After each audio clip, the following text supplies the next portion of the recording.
And now, we bring you the following live press announcement from D.C. Mayor Muriel Bowser. Our regularly scheduled program will resume following the announcement. Good morning. I'm Muriel Bowser. I'm the mayor of Washington, D.C. I'm here to provide an update, to provide the public with the district's posture and update on the acts of domestic terrorism and sedition that unfolded in the nation's capital yesterday. I'm joined by members of my team, including the Chief of Police, Robert Conti, and the Director of Homeland Security, Chris Rodriguez. We are also joined by the Secretary of the Army, Secretary Ryan McCarthy, who will be available to answer your questions as well. I want to begin by thanking D.C. residents for heeding our call to stay at home during the last 2 days. You did your part to keep our city safe. What we saw was an affront not only to our democracy, but also to our values, the values that make the District of Columbia a welcoming, diverse, and inclusive city. I also want to thank the men and women of the Metropolitan Police Department for responding to the United States Capitol Police's request yesterday for backup and quickly restoring order to the Capitol building. Their heroic acts yesterday demonstrate what true patriotism is. Chief Conti and I joined Chief in touring the city last night and had the opportunity to see our police at work. And so we want to thank them for everything that they do, not only in supporting the federal response, but in keeping our city safe as well.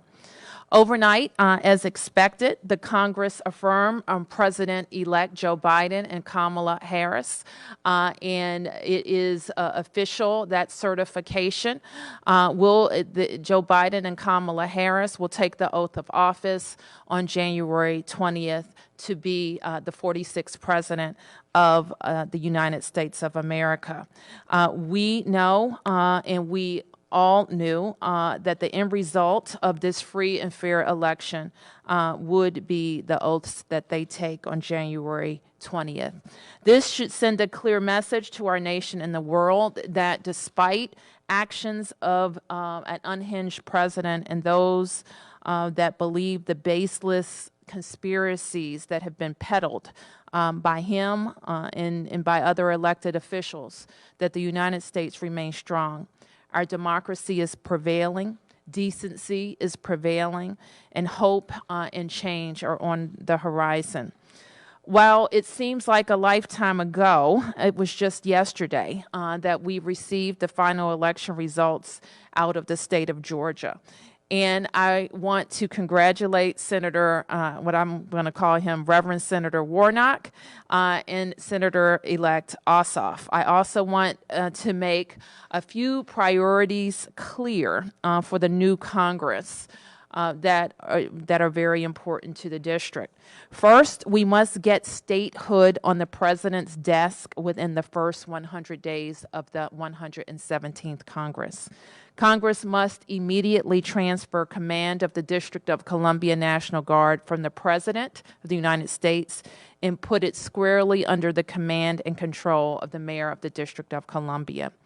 The Congress must create a nonpartisan commission to understand the catastrophic security failures that happened at the Capitol on January 6, 2021, both to hold people accountable and to ensure that it never happens again.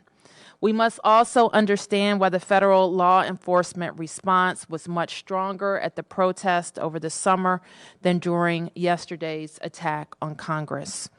I also call on the Joint Terrorism Task Force to investigate, arrest, and prosecute any individual who entered the Capitol, destroyed property, or incited acts of domestic terrorism observed yesterday. More immediately, we know that the current president must be held accountable for this unprecedented attack on our democracy. What happened yesterday is what he wanted to happen, and we must not underestimate the damage he can do to our nation and our democracy over the next 2 weeks. And it's not just the president who must be held accountable, so too must the domestic terrorists who stormed the Capitol and threatened members of Congress. What happened yesterday is textbook terrorism. And let me read you a definition. It's from the Federal Code of Regulations. It's defined as the unlawful use of force and violence against persons or property to intimidate or coerce a government, the civilian population, or any segment thereof in furtherance of political or social objectives. The FBI has already set up a website where Americans can report tips, and today MPD is releasing its own lookout information. Any tips that are reported to MPD will also be shared with the FBI. So I encourage Washingtonians who can provide information to do so by texting 50411, 50411, or by calling 202-727-9099. We are still in the midst of our response. We have aided the federal government in establishing the security of the United States Capitol. These incidents were contained to the United States Capitol and its grounds. We will review for ourselves what occurred yesterday to commend those who performed heroically and to learn what mistakes were made. With that, I want to ask Chief Conti to provide any update from the Metropolitan Police Department, followed by a situational update from Secretary McCarthy. Thank you, Mayor Bowser, and good morning, everyone. As communities across the country are still processing the images of the violent mob that stormed the U.S. Capitol, I want to start this morning by thanking the members of the Metropolitan Police Department. When U.S. Capitol Police called for assistance, it was you that answered their call without hesitation. Your actions to restore democracy were nothing short of heroic and should be recognized. As MPD members, you serve the D.C. community each and every day, but yesterday evening, you answered the call to serve all Americans. Many of you here today understand that the district is unique in respect to the number of law enforcement agencies operating in local D.C., the many federal buildings and national park lands. But I have seen some misinformation out there that I would like to clear up. MPD's responsibility is to provide public safety services to the vibrant communities that make up this great city. MPD assisted U.S. Capitol Police when they requested our assistance on their grounds. What we did do was restore democracy for all of America and assisted our partners, the U.S. Capitol, and their approximately 2,000-member force by providing a swift response to an escalating situation.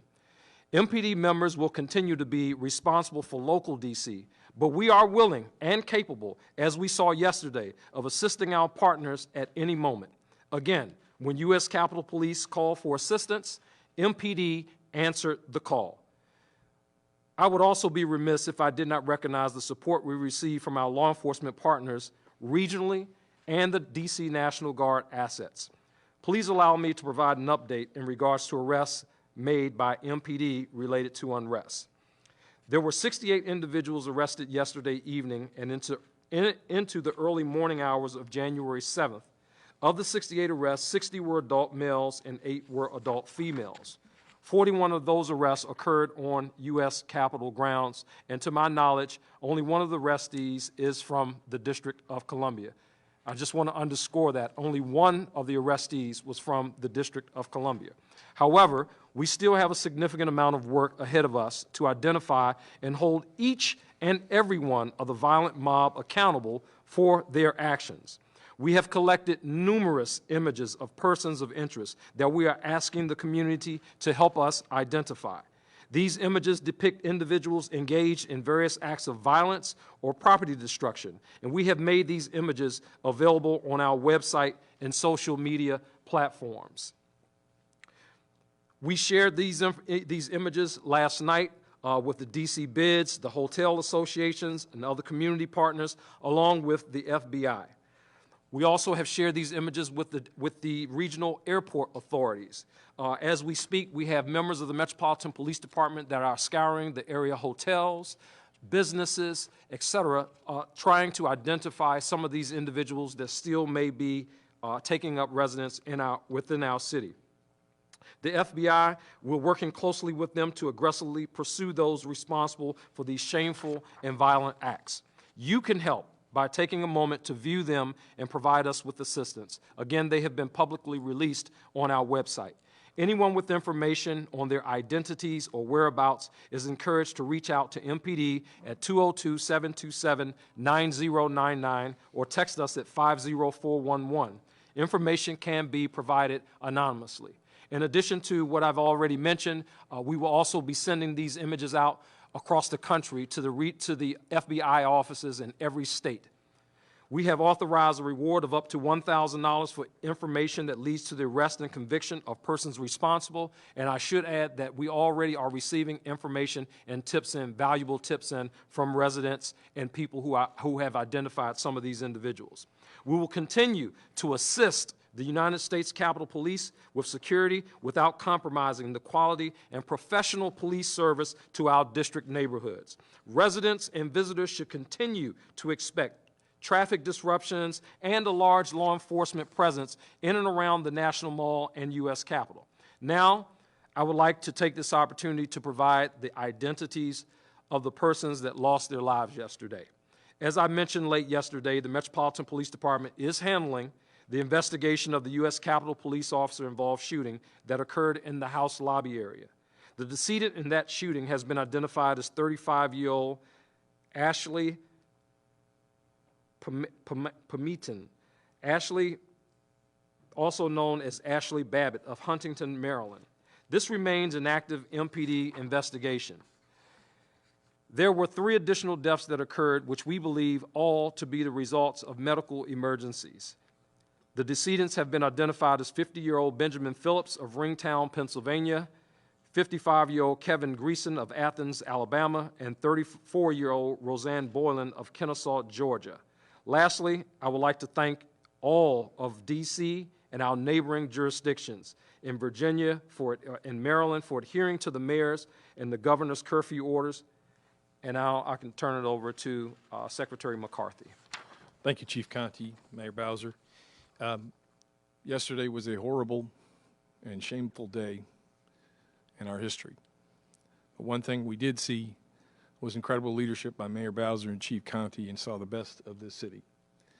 When they called us over at the Pentagon, we started getting awareness yesterday afternoon about the breach within the Capitol, and quickly worked to move our resources forward in support of Metro PD and the Capitol Police, and responded, and truly saw some incredibly heroic things from the Metro PD and our DC Guardsmen. Very proud of those men and women. At present, the entire DC National Guard has been mobilized. We have also received the support from the state of Virginia, Maryland, Pennsylvania, New Jersey, Delaware, and New York. There will be 6,200 guardsmen in total by the weekend here at the U.S. and the U.S. National Capital Region, in support of the DC Metropolitan Police Department, as well as the Capitol Hill Police. At present, we have over 150 personnel up on the Capitol grounds, and we will have 850 on the Capitol grounds by noon today. At 9 a.m. this morning, we began erecting a 7-foot non-scalable fence, which will be from Constitution to Independence and First Avenue to the in front of the pond right there in front of the Capitol, that road right there. So these personnel and this security measures will be in place for no less than the next 30 days. And we'll be keeping all of these support mechanisms in place in constant coordination with the Capitol Police and the Mayor's office. Thank you. Thank you, Mr. Secretary. We should have also noted that we are joined by the Deputy Mayor, Roger Mitchell, as well as Chief Donnelly, the Chief of DC Fire and EMS, and we're available for questions. In the House. Sure. Do we have anything available with it printed? Can we print that? We'll get that to you. Okay, thank you. Mayor Bowser, given yesterday, I mean, I was Can out you on the just- streets. I saw Can you MP just introduce yourself Pete before? Montine with CNN. Okay. Saw MPD making arrests for the curfew. Saw MPD out at the Capitol. It seemed like MPD was out in numbers, but Capitol Police were not. What do you say to that? How do you classify Capitol Police and their response? Well, I think that there's going to be a lot of time for us to figure out what happened. Obviously, it was a failure, or you would not have had police lines breached and people enter the Capitol building by breaking windows and terrorizing the people, the members of Congress who were doing a very sacred constitutional requirement of their jobs. So clearly, there was a failure there. I think that I won't be able to answer your question right now. There's going to have to be a real investigation into what happened. Yes. You wish that you got more federal support early on. You sent a letter earlier before the 6th saying we don't necessarily need the federal help when it comes to policing in the district. Do you wish you did something differently there? Well, let me be clear about what the district's responsibility is. I know that you heard Chief Conte's remarks, but let me step back a little bit. We, of course, have a nearly 4,000 person police department, and we are responsible for policing non-federal properties in the District of Columbia. And that's an important distinction because I think you know part of our founding and the creation of the District of Columbia was the federal government's concern that the local jurisdiction could not overtake the federal part of government. And so the Capitol, the White House, and other federal installations in the district have their own police departments, the United States Capitol Police. And we cannot decide for the Capitol, the members of Congress, that we are going to be their police department. But we stand ready to assist them at any case. And that's why we have so much regional planning for big events, for demonstrations, for protests that turned riotous like this one, for the inauguration, for the 4th of July, you name it. We have a regional cooperation system and planning. Now, as we planned with all of our federal partners for this event on January 6th, I made the decision that I needed MPD to focus on law enforcement activities and being able to respond to any hot spots. And that's why we needed our National Guard, the DC National Guard, to help us maintain a perimeter around our areas of concern. The Capitol Police and the leadership at the Capitol, they did not make the decision to call in Guard support. I cannot order the Army, the National Guard, to the United States Capitol grounds. I can in the district with the approval of the Secretary of the Army. So I guess we called up our Guard, and we've had Guard support throughout our COVID pandemic, but specifically for public safety issues, I will issue an additional request to the Army, which I think I did at the end of December.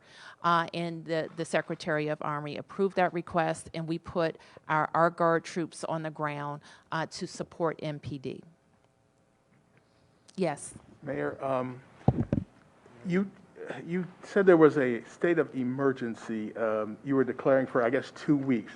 What does that mean, and how is that different from what we would expect anyway over the next 2 weeks? The state of emergency is a way that I can organize the resources of DC government to move on an emergency basis. So some things that you might expect would have community notice, we may not be able to have that type of notice because we need to move urgently. It helps me organize all of my procurement resources on this issue. That's all administrative.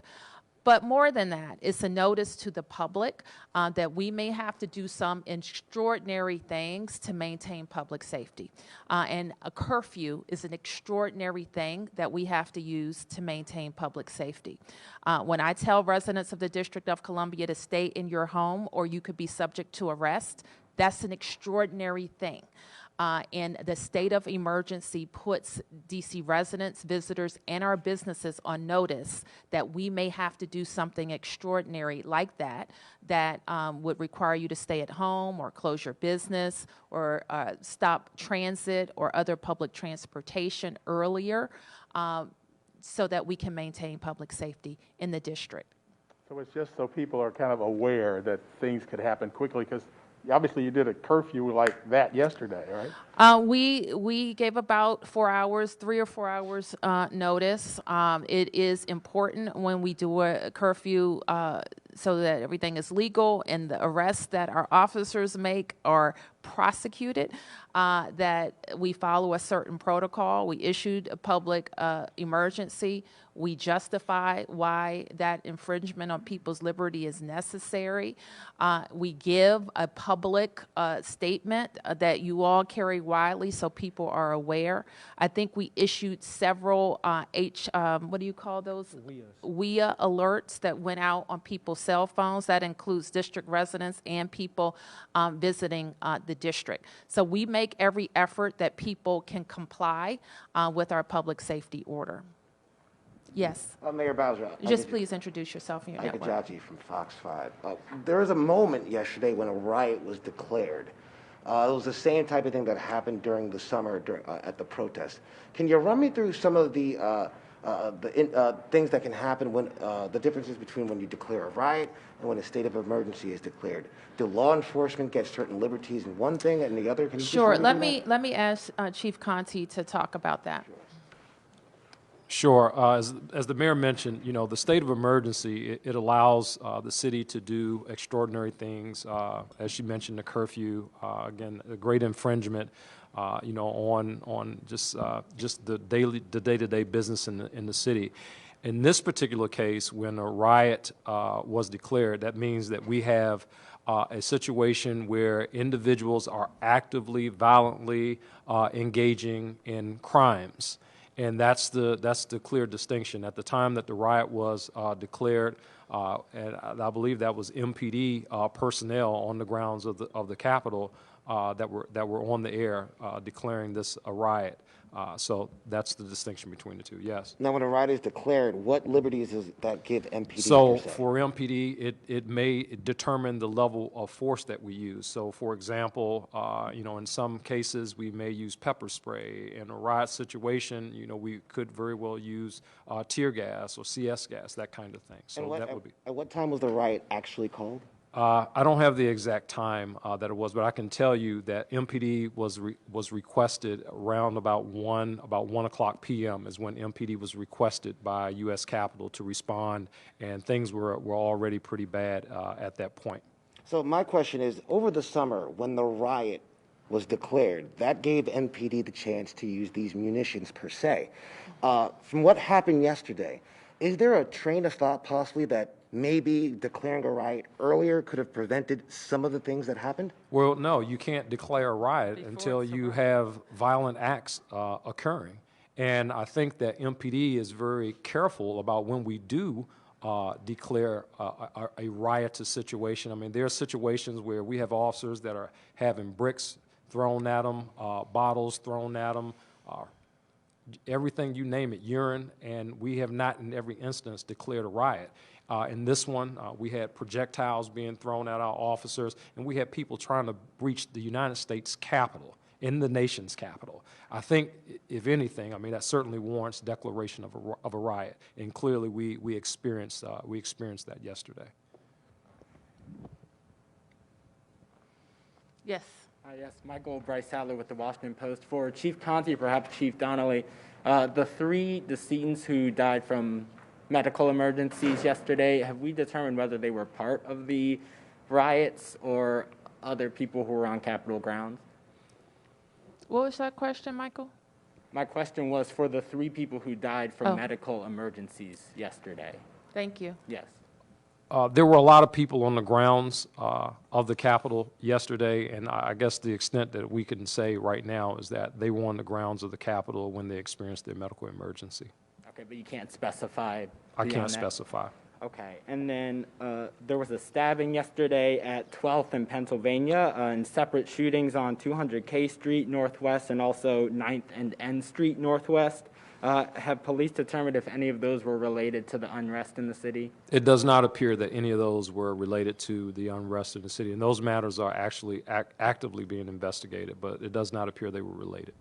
Okay, thank Thank you. you. And then for Mayor Bowser, could you talk about how the events of yesterday will impact how the city is preparing for the inauguration? I can't speak to you with any specifics at this stage, Michael, but we will be looking very closely at what we learned, what's happening at the Capitol, working with congressional leadership and the Presidential Inauguration Committee. Okay, thank you. And then, But you did hear the Secretary offer two very important points already, that the fencing that is going up around the Capitol, non-scalable fencing, will be in place through the inauguration, and the guard strength that will be coming on the ground by this weekend, up to 6,200, will be available through the inauguration as well. Which is a larger composition of personnel than you would have for a standard inauguration. thank you. And then just one follow-up there for you, Secretary McCarthy. The black fencing, you said at least 30 days or no more than 30 days that will be erected? At a minimum. At a minimum. Okay, Yes, thank you. and we'll work that in coordination with the city as well as the Capitol Hill Police. Thank you. Yes, Mark. Mark Seagraves, NBC Washington. Two questions for Secretary. One, could you, and I tried to follow along, could you repeat the specifics about the fence? Will it completely surround the U.S. Capitol complex, the fencing? Could you just Yes. give those specifics one more time? Yes. So Constitution to Independence first, and then the road there in front by the pond, it'll be all the way around. And how high will that be? 7 foot. 7 feet, Non-scalable. Compare that to what we see at the White House. This is what was available. We worked through this solution midstream yesterday, and we were on the phones to get, as quickly as possible, a capability in place to extend the perimeter of the National Capitol Complex. We could get as many Metropolitan Police officers out into the streets so that in the event that if this was to recur again or downstream, Chief Conte would have as much flexibility with his police force as possible, and we could take over the static security positions. And I appreciate it may not have been your decision, and we know it certainly, the chief and the mayor said it wasn't their decision, but what can you tell us about the lack of preparation prior to yesterday on the part of the U.S. Capitol Police, and why in months prior we saw troops surrounding the U.S. Capitol when other protesters were coming, but yesterday we didn't see anything. Why were there no troops or any other backup security there yesterday, given what we all knew in the public domain? You must have had better intelligence than we did, but we all knew that this was possible, if not likely. Well, we don't have, we rely on our intelligence from law enforcement and local police, obviously, but with respect to the pre-coordination, to the mayor's point, those things are all being looked at. There were discussions previously with the Capitol Police and others, and no request of the D.C. National Guard were made. Obviously, it is a different branch of government, so we have to be requested to come onto the grounds. Yes. Hi, Jane Recker, Washingtonian. Mayor Bowser, correct me if I'm wrong. My understanding is that with the public emergency, any curfews, business closures, that's going to be kind of a day-to-day decision based on the threat in the city. Is that correct? Yes, Okay. on the curfew question. Okay. Yes. All right. And then what can residents expect over the next, weeks or so? I mean, I know that there's supposed to be another meeting of the insurrectionists around the inauguration, but in the interim, what are you expecting? I mean, we have residents questioning, should I take off work to get groceries? When should I walk my dog? What do you foresee in the coming days? I think DC residents should go about living their lives. And if there is a need, as I did over the weekend leading up to this, to ask them to stay away from certain areas, I will do that.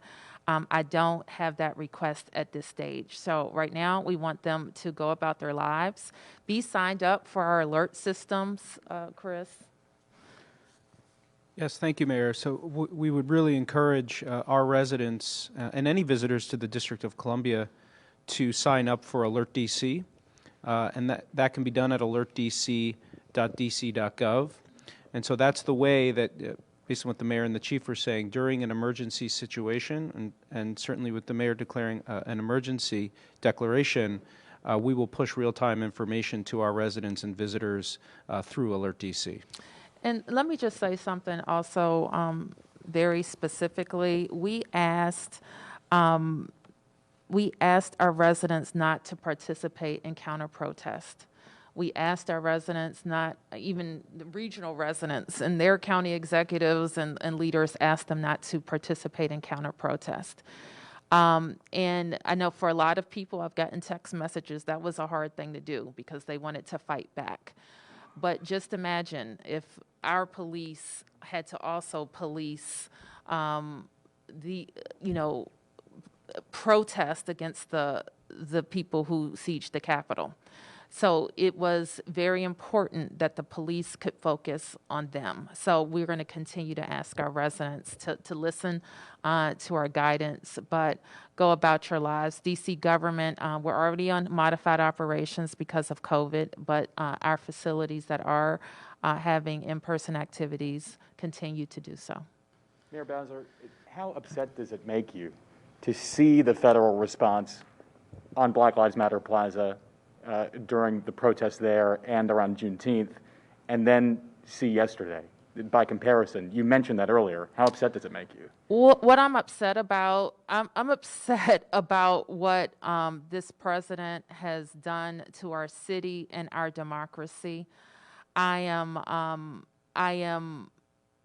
not prone to wild swings of emotion because we have some work to do to find out what happened to make sure it doesn't happen again. And that's my job right now. And that's the job of everybody here. I'm upset that my police officers were put in harm's way when they were just doing their jobs. And I'm even upset that somebody died in that building who was breaking into the building. We should all be upset about all of those things. I am heartened that our police and guards people were able to get control of the building and that our lawmakers went back into that building to vote.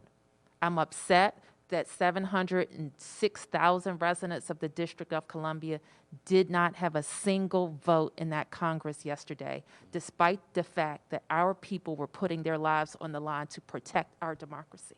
How slow did that is how upset we all should be. How slow did things move yesterday? I mean, that must upset you that there wasn't a more ratcheted up response, specifically at the Capitol. But then Secretary McCarthy yesterday spoke about a delay of getting federal forces into the district. How would you classify it? I've classified it already. I think that a more robust presence on the grounds of the Capitol would have prevented people from getting into the building. Yes. Fox 5 DC. Mayor, it's one thing to have a more robust presence on the ground, but when we have Capitol Police just seemingly letting people inside, I was there seeing them letting out, and then to hear that we only have 13 arrests for unlawful entry. It's one thing to have several officers on the ground, but what do we do if they're not as effective as possibly should be? I think you laid out another question that it will be subject to investigation. I think that's an important question. We not only need people, we need effective deployment of those people. Yes. Mayor, what do you, Sam Ford with Channel 7. Mayor, what do you all know about these groups like Proud Boys, QAnon, militia group? Were they involved in this, and are they among the people arrested? I don't know that we can say that right now, Chief. Yeah, I don't know that we can say that right now. I think it's safe to say that, you know, we had certainly people who were like-minded with all of the rhetoric that has been going on that did what they did at the U.S. Capitol yesterday. But beyond that, you know, I won't give credit to any particular group. What were the injury numbers, Chief, For our the police officers, officers, initially, we were at 14 initially, but that number went up to about 56 over the course of the night. And I got to tell you, there was a lot of valiant fighting by the members of the Metropolitan Police Department there. At one point, several officers, as a result of munitions and pepper spray and tear gas, being able to step off the line, be triaged quickly and back on the line to try to ensure the safety and security of our Capitol building. So just a tremendous amount of heroic acts. I have one officer who's still in the hospital right now. He was snatched into a crowd. He was beaten. He was kicked. He was tased several times. So, yeah, they fought. They fought very hard yesterday. 56 MPD officers. That's correct, sir. Yes. Chief Conte, a clarification on the arrests. I'm seeing that 25 arrests were made for curfew violations and unlawful entry on the Capitol grounds. I'm wondering if there were any arrests made just for unlawful entry on the Capitol grounds, or if all of those arrested were in curfew violation. So all the arrests that occurred after 6 p.m., the initial group of 25 or 26, whatever it was, those arrests were right on the Capitol grounds. This was after the mayor's curfew was in effect. We gave the order. Individuals were still there, which we're required to do. We gave the order. Individuals were still there, and we placed those individuals who were there, we placed them under arrest. MPD was able to do that. So that was really kind of the balance. And the goal was for us, as we were able to secure the perimeter and have a strong perimeter, to make arrests and then start working our way out. The balance of that was as MPD members worked through the streets of the District of Columbia to ensure the safety and security of our businesses and residents, especially in the immediate areas surrounding the Capitol and some of the areas where we know that some of the people that were involved in this were congregating. MPD members were able to make additional arrests over the course of the night. So there were no arrests made for those who unlawfully entered the Capitol building until 6 p.m.? Yes, ma'am, that's correct. Okay, and then I think people are a little confused at just the low numbers of arrests that were made. There's videos of hundreds of people coming into the Capitol. Can you explain a little bit why those numbers are so low? What happens? Do people leave? Is this an issue of not having enough people to manage it? No, sure. I can tell you, I mean, probably not many people in this room have been in the midst of a riot or an insurgence like that. And the first thing that you have to do is to regain control. You have to establish control of the situation that was going on. The men and women of the Metropolitan Police Department went into a situation that was already out of control. So once control was established and that perimeter was established, then and only then are we able to safely make arrests. Because as you begin to make arrests, now we get into additional use of forces, additional injuries of officers, and potential additional injuries of the people that we intend on arresting. We have a responsibility to ensure the safety and security, abide by the Constitution and all of that, and we intended to do that. So we made the arrests that we made in front of the Capitol. After that, we went forward and we made additional arrests, and we will continue to work with our federal partners. There are a lot of people that are on that we have listed on our website.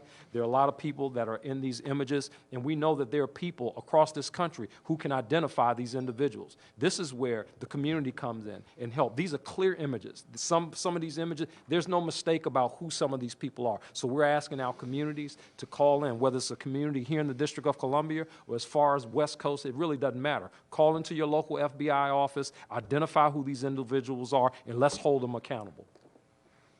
Yes, sir. Yes, sir. Ashraf Khalil with the Associated Press.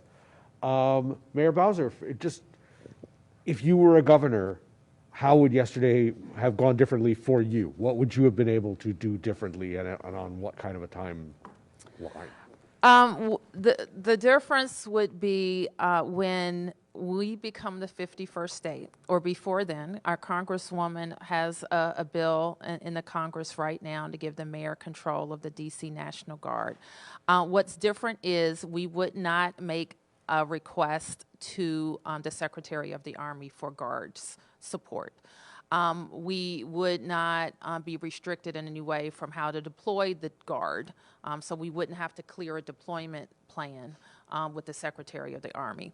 We could be nimble in how we change it. If we have a deployment plan that was approved, for example, that limited the guard to the traffic box or to 9th Street, if we find out during the course of the response that needs to change dramatically, then I, as mayor/governor, would make that determination. That's the big difference.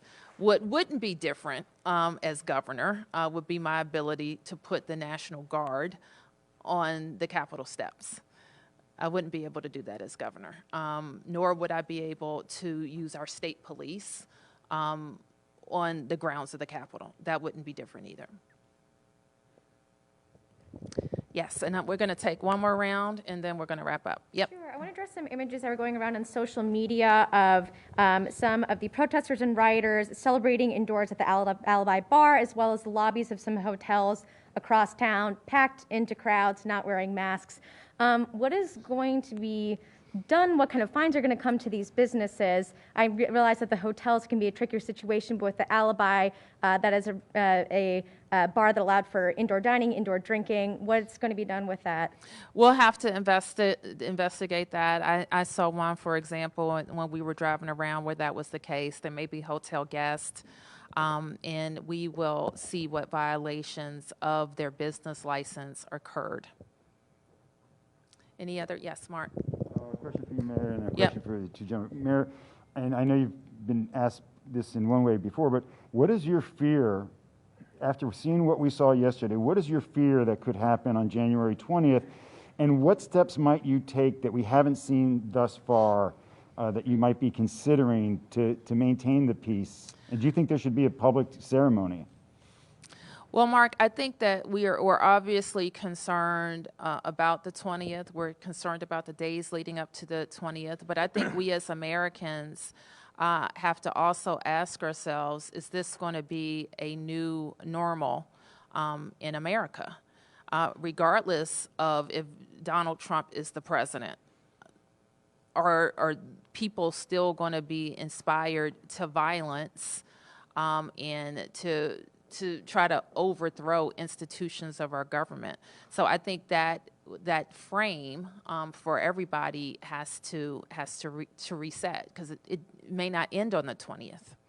And so that, for us, as we think about it as the nation's capital, that means a whole different level of policing. I sit before you right now with a force that's 3,700 strong, but shrinking. I sit before you with local laws that affect how we approach First Amendment demonstrations that may turn to riots. I sit before you with a $100 million bill that the federal government owes us from the last 4 years of helping the federal government police First Amendment demonstrations that are increasing in number and complexity. So all of those things, as we move forward, not just for the 20th, but as the mayor, the chief executive of the nation's capital, host to the federal government with a force that supports federal forces, we have a lot to think about if this is going to be a new normal in America. If I could just follow up with the chief and the secretary about intelligence, what can you tell us about the intelligence you had leading up to yesterday, and was there any intelligence that suggested that there would be an attempted breach of the U.S. Capitol? There was no intelligence that suggested there would be a breach of the U.S. Capitol. The intelligence leading up to that, we won't talk specifically about the intelligence that we had, but we anticipated certainly that there would be an increased number of people into our city. In comparison to the previous two demonstrations, we certainly knew that. But in addition to that, the Metropolitan Police Department, under the mayor's leadership, not only did we activate the National Guard, but we also initiated mutual aid with several area law enforcement agencies before yesterday. So I think that's a really important note to make in terms of our preparation for this. So based on the intelligence, not only did we have the National Guard, but we had the National Guard and we had mutual aid services for D.C. residents, for Washington. I mean, that's really, really, really important. So I'll leave it right there. And that was why Chief Conte requested us to support traffic control points at 30 separate locations on the north side of the city to prevent vehicular movement. We're still performing that mission. I was remiss not to mention at the beginning, we have 850 on the Capitol grounds as well as 90 additional personnel, 3 per location at traffic control points, largely on the north side of the city from about 9th to 17th in Northwest. With respect to the posture leading in, we receive our intelligence from law enforcement agencies, whether they're federal or local. It was the going in position that it would be somewhat similar to November 14th, December 12th, where the types of groups that were there, but had no wildest imagination that you could end up breaching the Capitol grounds. Okay, that's our update. Thank you, everybody.